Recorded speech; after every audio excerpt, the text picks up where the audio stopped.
Hey folks, it's Nate, and thanks for joining me once again as we look to the horizon.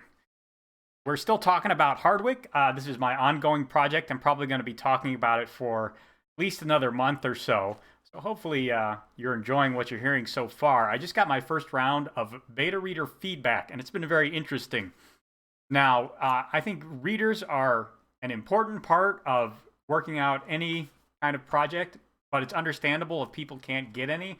I'm really blessed to have the two that I do have. They always give me interesting feedback, and some of it I can use, some of it I can't. Most of it, though, is really good, and I'm always appreciative for it. I got some very interesting feedback on my latest batch of chapters that I sent out, and it had to do with the way I was presenting characters. Now, I wanted to include a certain air of uncertainty or mystery about a character I was writing, specifically a new viewpoint character. So if you haven't read Fire Spinner or listened to it here on this channel, which I do recommend, you can go back and read or listen to that. But in a nutshell, the first Roy Harper adventure was Fire Spinner, and it was written, although from a third-person perspective, it was a third-person limited perspective that followed Roy Harper, the protagonist, for the entirety of the story. And with this version of the story, I wanted to change it up a little bit. I wanted to have the narrator follow two different characters. One was Roy, again, because he is the protagonist. But another was Brandon Fairchild, who's a new character introduced largely to give an outside perspective on Roy. And Brandon, of course, is his own character. He has his own goals, his own motivations, his own circumstances. And I was struggling to set all of those up as I introduced his character. And I decided that since his motivations are not relevant to the immediate situation, which is they are all on a train for the night, as the title implies, I wanted to kind of set them aside, but I still wanted to hint at them.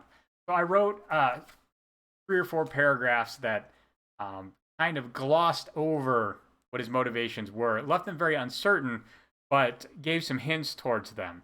And some of the feedback I got was that I was presenting information that the reader was not finding interesting, largely because it was obvious I didn't plan to expand on them anytime soon.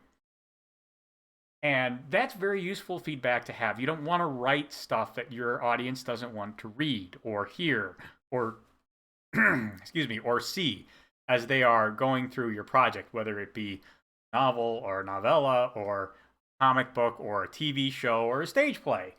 And I knew right away that I had to make sure that I was not writing anything that could lose the reader, especially in the first chapter, because that's one of the most important chapters in the story.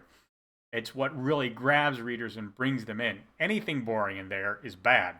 So, what I had to do is I had to ask for clarification. And don't be afraid to do that if you do have better readers. But try and be non-confrontational in it. Just a piece of advice. You really need these people to give you their unvarnished opinions, and being confrontational really just gets in the way of that.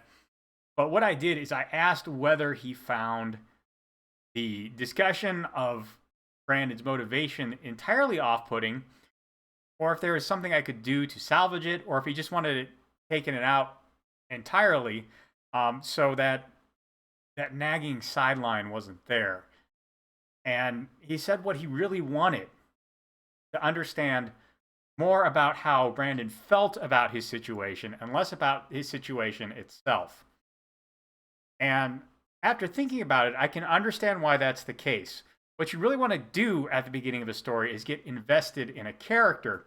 You don't really need to know everything about his circumstances right off the bat. Since Brandon is a new character to the story, to the franchise, if you will, I could take a little time setting up all of his circumstances, his concerns beyond the immediate. And so what I did is I rewrote that dialogue and some of the internal monologue that Brandon had in that scene in order to make it more about immediate his immediate circumstances, his concerns for his immediate circumstances, what was worrying, and what he hoped to see in the near future. And I think even just rereading it after doing that, I made chapter much stronger because it doesn't introduce a nagging storyline that isn't going to be developed. It introduces an emotional conflict between Brandon, his circumstances, and his younger sister, all of which are going to be important in the story as it unfolds. As admittedly a secondary conflict to the immediate problems that they're going to be facing, but still an important thread that needs to run through the whole story. And I wouldn't have thought about his conflicts and concerns in that way if I didn't have that vital piece of reader feedback. So I'm really grateful for that. I really think it made for a stronger chapter. And hopefully, the people who read it will also appreciate that.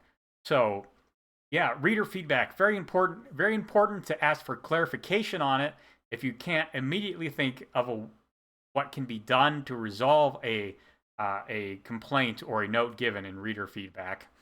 And again, it's always important. Remember that you're the writer and you have the final say. But if you're looking for a specific kind of impression on your readers, which I really was in introducing Brandon, it's important to have readers look at that and tell you what kind of impression they're getting. And it's important that you pay attention to that so that you can attempt to correct that impression if they're not getting the one you want them to have.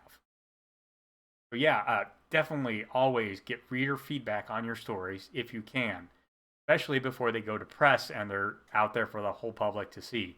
Even if you're just publishing it on a blog, as I am, or reading it on YouTube, also as I am. So yeah, that is my takeaway writing of the week, and hopefully you find something useful in there. Let me know in the comments if you've gotten any reader feedback you've really found helpful, or how you deal with the feedback you get, or dealing with asking for clarifications. All of these are things that are very useful for every writer, myself included, and I would love to hear more about it. Anyway, that's all I've got for you today. If you'll hit a subscribe, you can follow along with this vlog series and with Night Train to Hardwick when I begin publishing the audio version here on YouTube. I'll talk to you later.